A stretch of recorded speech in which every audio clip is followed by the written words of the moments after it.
Hi everybody, welcome to D&D Optimized, the show where each episode we take a deep dive into one specific character build for Dungeons & Dragons 5e and do our best to optimize it for you to give you the greatest numerical advantage for your character's chosen role.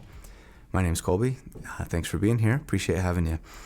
If you are looking for ideas for your next D&D character or for ideas to maybe get the most out of an existing character or a future character that you're planning on building.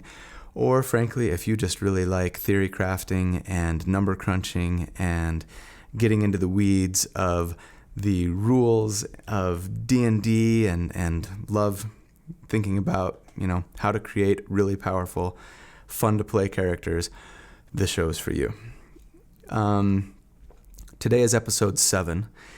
And before I tell you what the character class is that we're going to be looking at, even though you probably already know because you read the title of the podcast episode or YouTube video, but I'm going to pretend like you don't know, so it'll be a surprise.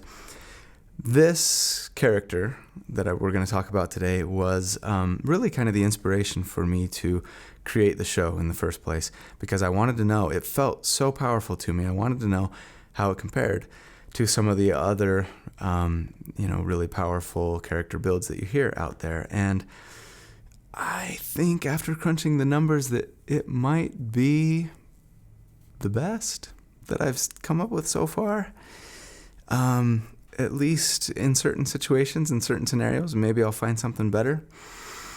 But as far as sustained damage goes, it's going to be hard to beat this one.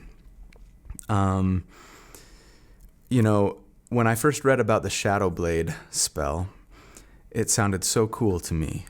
It basically was like a lightsaber in D&D. It's a magical blade that you summon. It's made of like dark energy, shadowy energy or whatever.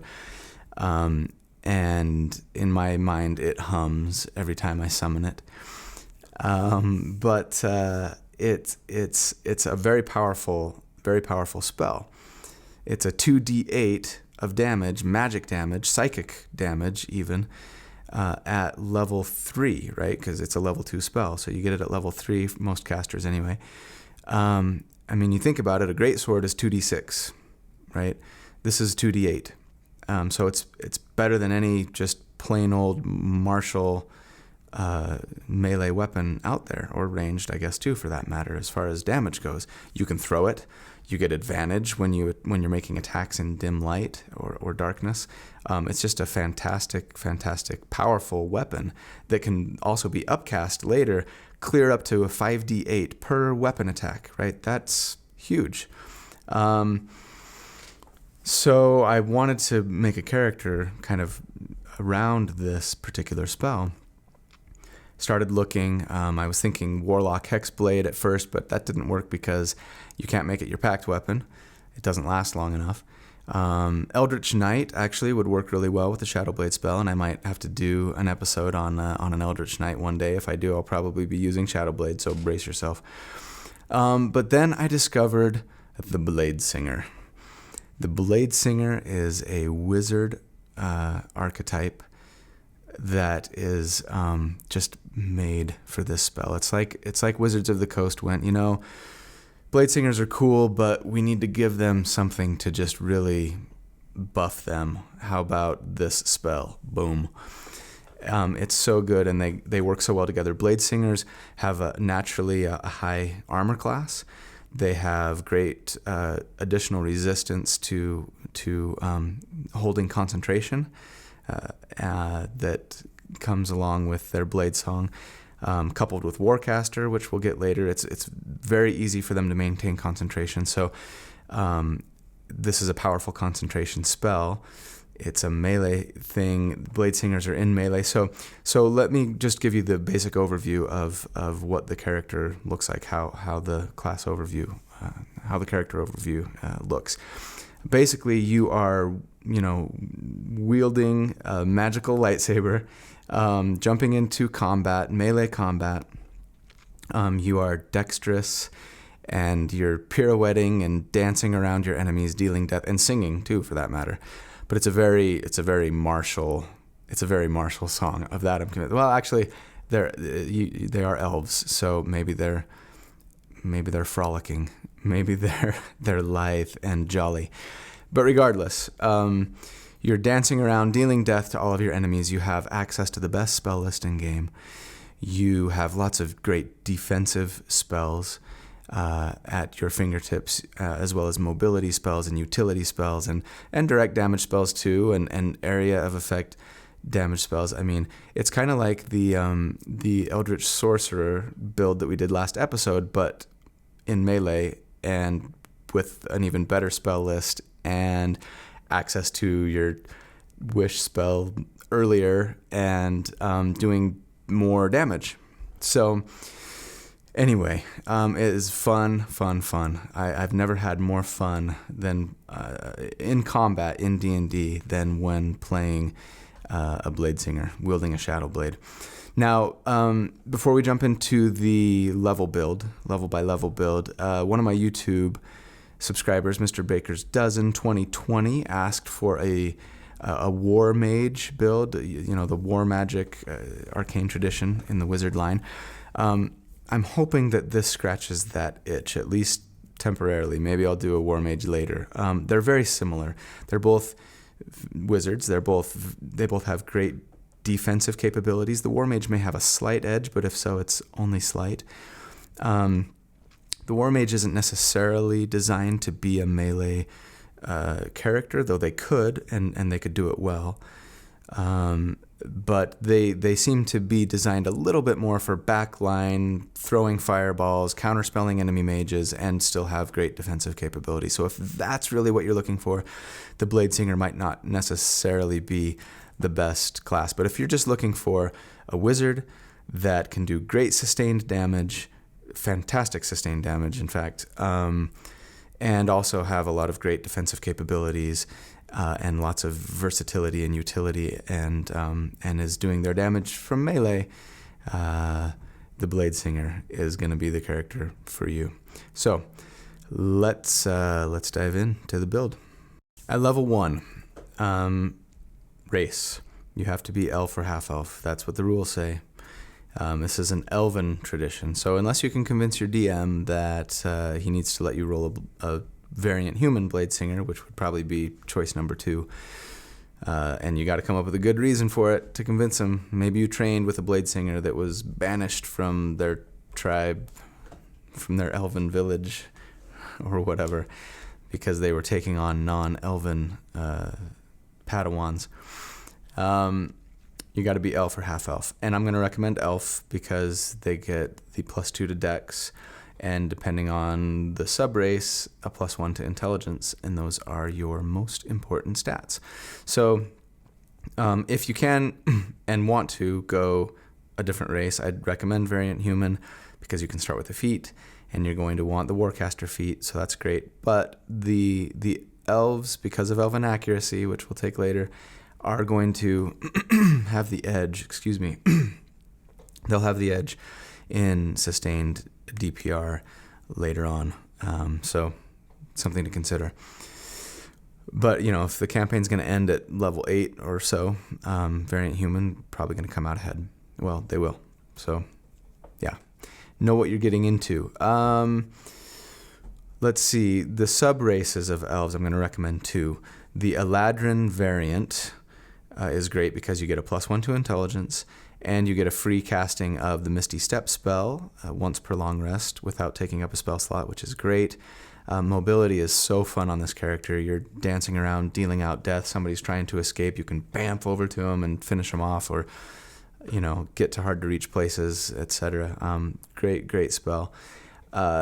If you are, however, going to kind of be performing the party's rogue functions of stealthing and scouting and disarming traps and picking locks and things, I'd probably go Areni High Elf. I hope I'm pronouncing that right. Aereni, Areni High Elf.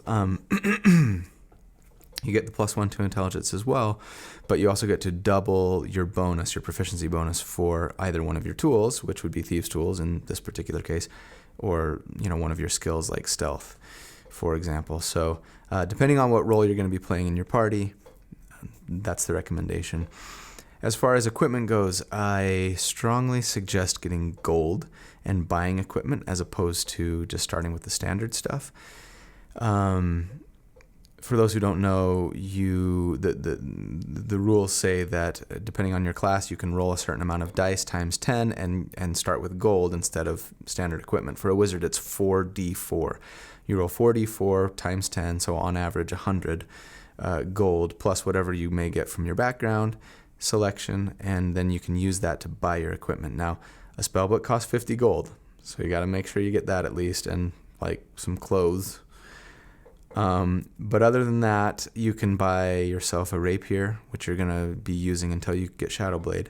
Buy a short sword, which you're going to be using for like a bonus action offhand attack. You're going to be doing 2-weapon fighting when you don't have any other use for your offhand, or sorry, for your bonus action. And maybe leather armor, though that might be a bit of a trap. We'll talk about it in a moment. So that's what I would spend gold on.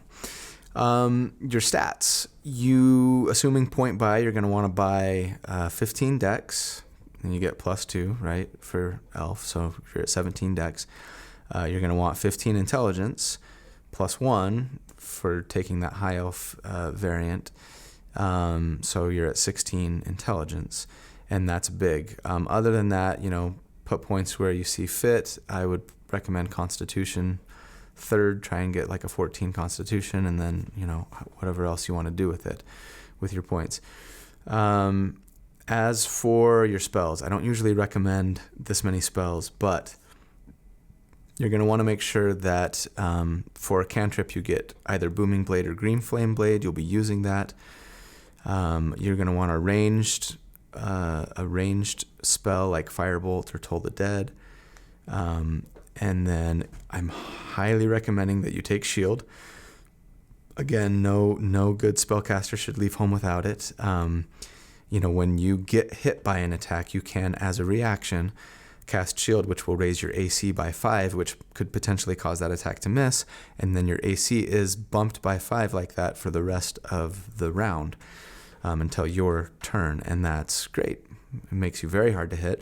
Absorb Elements is also a great reaction spell that you can use when you get hit by a spell like fire damage, cold damage, acid, something like that.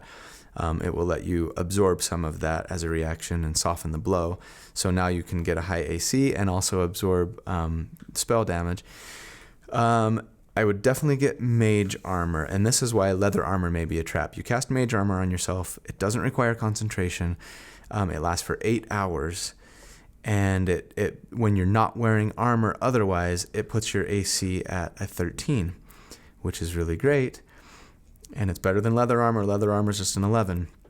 Even studded leather armor is a 12. So studded leather armor +1. Until you can get studded leather armor +1, you're going to be better off with mage armor. Now, it takes a spell slot, and it is dispellable. Someone casts like Dispel Magic on you. So there is that, but otherwise your AC is going to be higher with mage armor at the cost of a spell slot. You decide if that's worth it. Find Familiar. Strongly recommend Find Familiar. It's such a great spell. It lets you summon a little familiar, right, that can kind of do your bidding. You can see through its eyes and hear through its ears and send it off to, scout ahead and all kinds of great things. And also with the familiar, for those who don't know, familiars can't attack, but they can take the help action. And when somebody takes the help action, for example, in combat, if they are helping, then the next attack is going to be made with advantage. So theoretically, they're helping you, and your attacks, your first attack that you make against that target is going to be made with advantage. So, they're flying in. You're going to take an owl. Please take an owl. Owls are the best. They can fly. They have great perception bonuses, and most importantly, they can help and get in melee range and then disengage without provoking an opportunity attack and fly away, so they'll stay safe. So they're going to fly in, they're going to distract the enemy, flap its wings in its face, poop on its head, whatever, and then you get advantage on your first attack, not the whole round, but the first attack. So that's really, really great. Super useful spell. And owls are just cool, because then you get to have a little owl perched on your shoulder and walk around and pretend like you're a character out of Greek mythology. At level 2, you get your arcane tradition, and you are going to be a Bladesinger, naturally. And Bladesinger just completely changes the game for you, for how you play versus other wizards. So you're proficient with light armor and one-handed melee weapon of your choice, which would be a rapier, if you have one. You also gain proficiency in performance. Cool. Twice per short rest, you can invoke your blade song, as long as you're not wearing medium or heavy armor or carrying a shield or using 2 hands to make a weapon attack. Again, Shadowblade, perfect. It lasts for 1 minute, and here's the deal. It gives you an increase to your armor class equivalent to your intelligence modifier, which for you is 3. And you're also getting a +3 from your dex. And if you're using mage armor, 13 + 3 + 3, you have a 19 armor class at level 2. That's so good. That's probably better than anyone in your party, and it may remain that way for the entire game. So yeah, really great. It also gives you 10 feet of movement speed, an extra 10 feet of movement speed while you're singing, and advantage on acrobatics checks, and also very importantly, it lets you add your intelligence modifier to your checks to maintain concentration. So between that and Warcaster, which you'll be picking up later, you have a great chance to maintain concentration on your Shadowblade spell, which is what you'll be concentrating on, and not get hit too at the same time. So anyway, yes, just it was made for this spell. So speaking of, at level 3, you get level 2 spells. You want to take Misty Step probably, unless you're an Eladrin elf. Maybe you can get away with just only having that racial feature and having it once per long rest. It's a great spell. Mirror Image.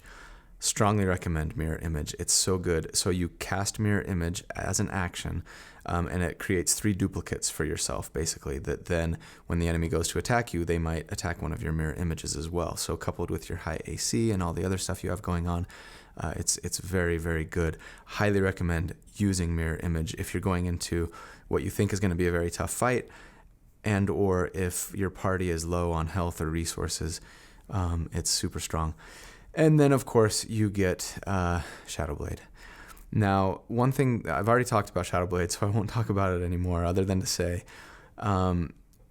when you're in dim light or darkness with Shadowblade, you get advantage on your attacks. Now, you're not always going to be in dim light. Sometimes you'll be in bright light. Obviously, you'll be right next to a torch. You'll be fighting outside in the middle of the day.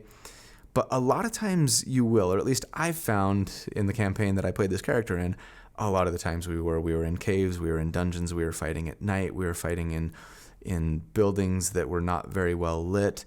Maybe my DM just had a real goth thing going, I don't know. But more often than not, I was in dim light and thus getting advantage on my attacks. If you're not in dim light, you can use your familiar to give you advantage on one of the attacks. So for the purposes of the numbers, when we crunch the numbers and I'm telling you what kind of DPR you can expect this character to do, it's under the assumption that you're getting advantage on your attacks. If you're attacking in bright light, the numbers that I tell you are going to be slightly lower, right? You'll get advantage on the first attack, assuming you've got a familiar up, but not on the second. So it'll be a few points lower depending on the level, depending on the enemy armor class. So keep that in mind.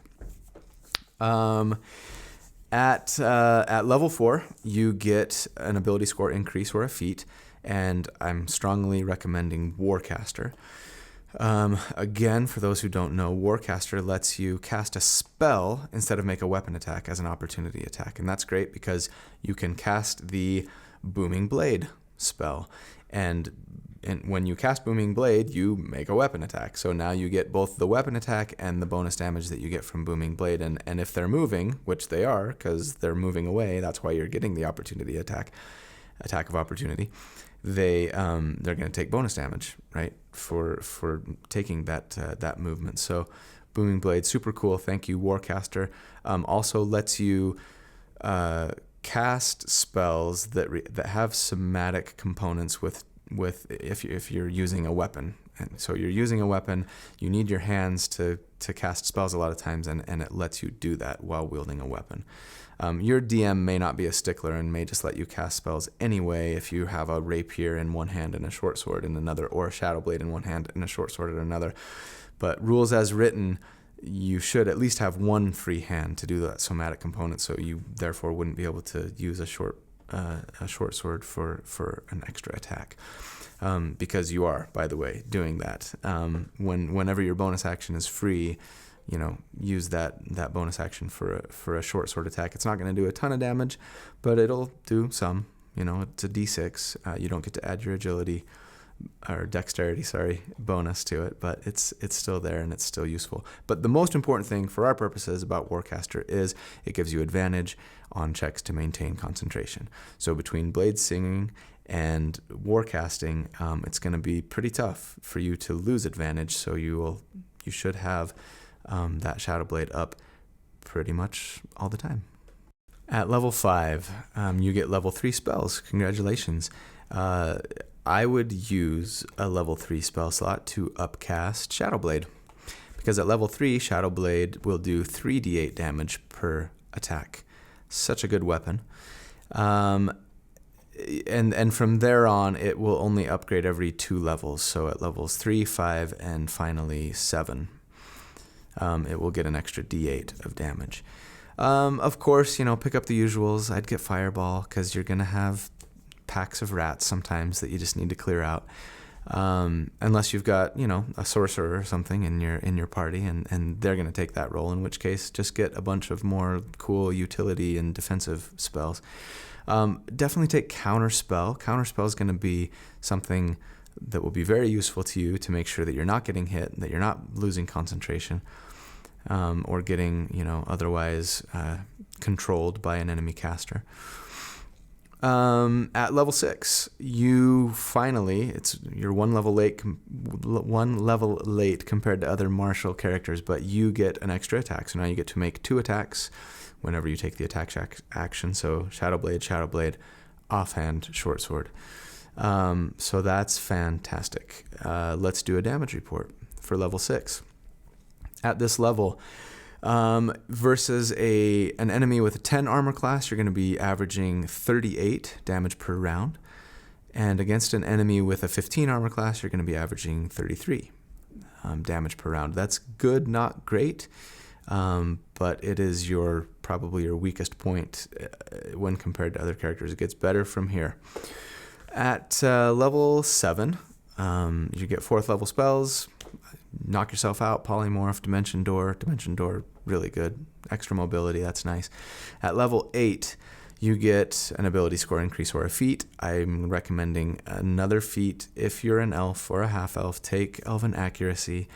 I know it's boring because so many of my builds go with Elven Accuracy, but it is so good.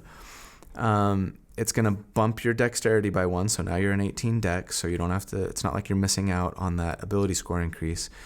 And again, for those who haven't seen my other episodes, because I use this a lot, whenever you make an attack with advantage, instead of rolling 2 d20s to see if you hit, you get to roll 3.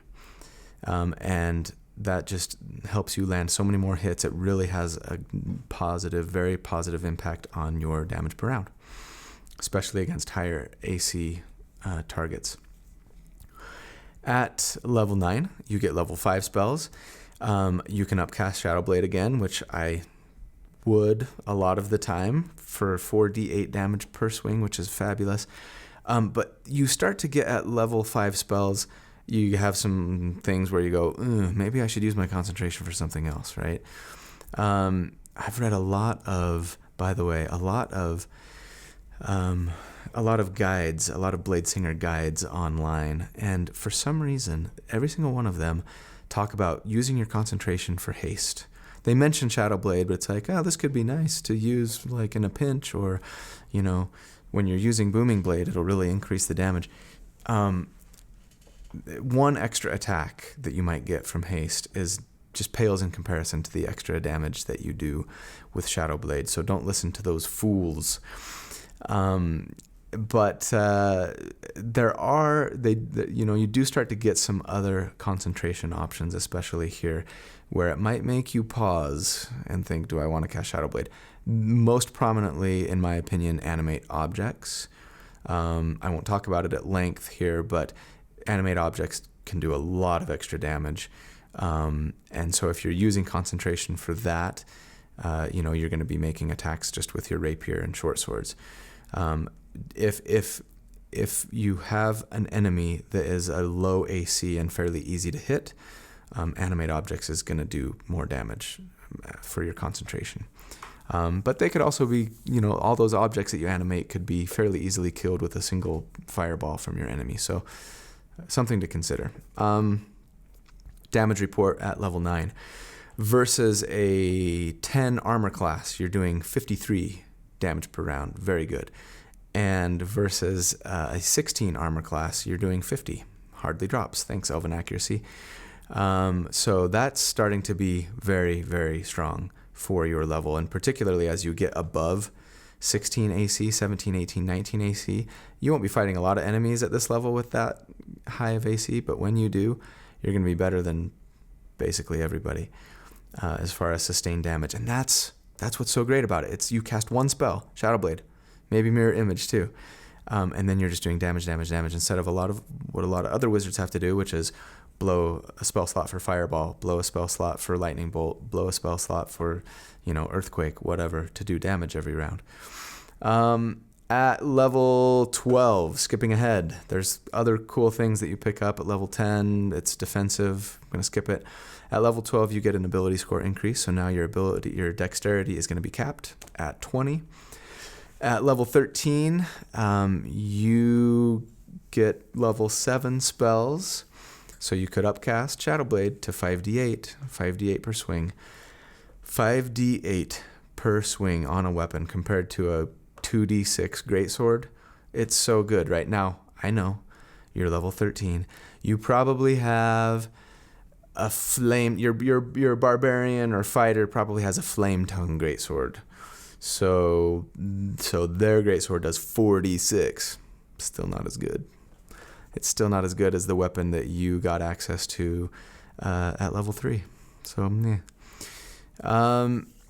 It's one-handed, so you can make an offhand attack. You often get advantage with it. More damage. You can throw it.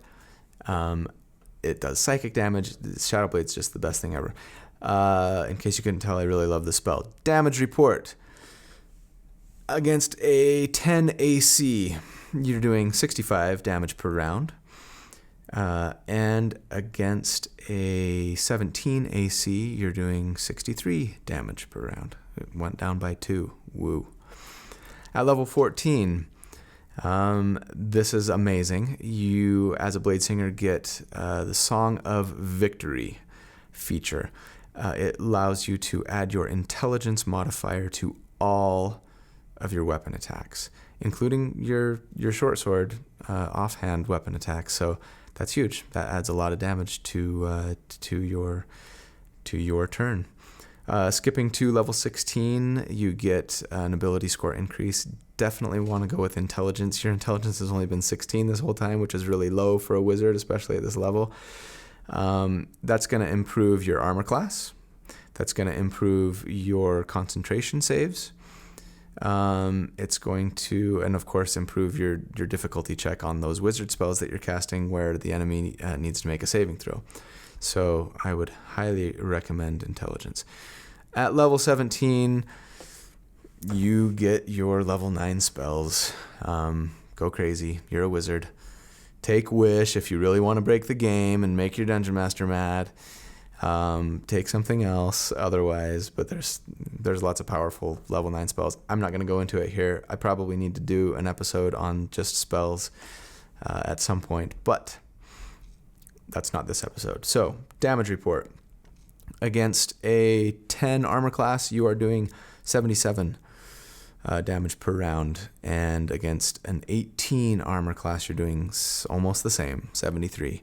And up there at 18, 19, 20 and beyond, I have yet to find a build that does sustained damage that's as good as the Bladesinger using Shadow Blade. Maybe I'll find one. Maybe you know of one. Feel free to tell me about it. But yeah, it's very, very good. Final thoughts on the Bladesinger. I don't have a lot more to add. I'm not going to lie. When I was playing this character in a campaign, there were times where I felt like a god. It can be a little overpowered. And we'll talk about that when we get to DM tips, in my opinion. And, I had a magic item that really helped, a Cloak of Displacement, that I think that's what it's called, that gave enemies disadvantage when they attack me, so I was that much harder to hit. You do great sustained damage. You have access to the best spell list in the game. All these great defensive spells making you that much harder to hit, and coupled with your high AC and your resistance to, losing concentration. The character is just so fun to play, so mobile, so versatile, so defensive, and so much damage. Check out the graphs and look at the spreadsheets that I post. See for yourself, compare it to what I've done so far. Maybe I'll find something stronger, but man, this build is really, really good and so fun. I think I said in game once that I wanted to marry my character, and I think I still feel that way.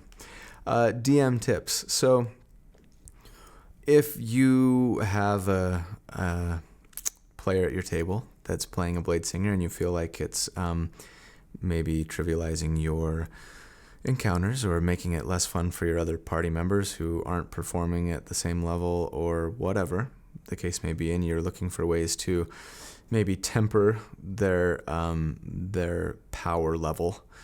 There are some things you can do. It's kind of tough because, finding enemies that are resistant to psychic damage, there aren't a lot out there. This character has a high AC, has mirror images, absorbing damage with, absorb elements, bonuses to their concentration saves. So yeah, there are some things though, of course. Increased difficulty, the usual, right? More enemies, tougher enemies, keeping them from resting, so they're burning through their spell slots and running low and kind of having to decide, ooh, I'm out of shield spells now, what do I do? I'm going to get hit a lot more, that kind of thing. Having enemies with Dispel Magic, preferably cast at a high level so they can't counterspell it so easily, or maybe cast after they've burned their reaction on a shield, right? You only get one reaction per turn. So bait that reaction and then hit them with a Dispel Magic, and then they'll lose their mirror images and their Shadow Spell or Shadow Blade and Mage Armor even. That could actually be really, really painful for this character. Dungeon Master of mine, don't watch this episode. I'm going to send him a note. Try hitting them before they have a chance to start their Blade Song. It's not going to be easy, but they're more vulnerable then.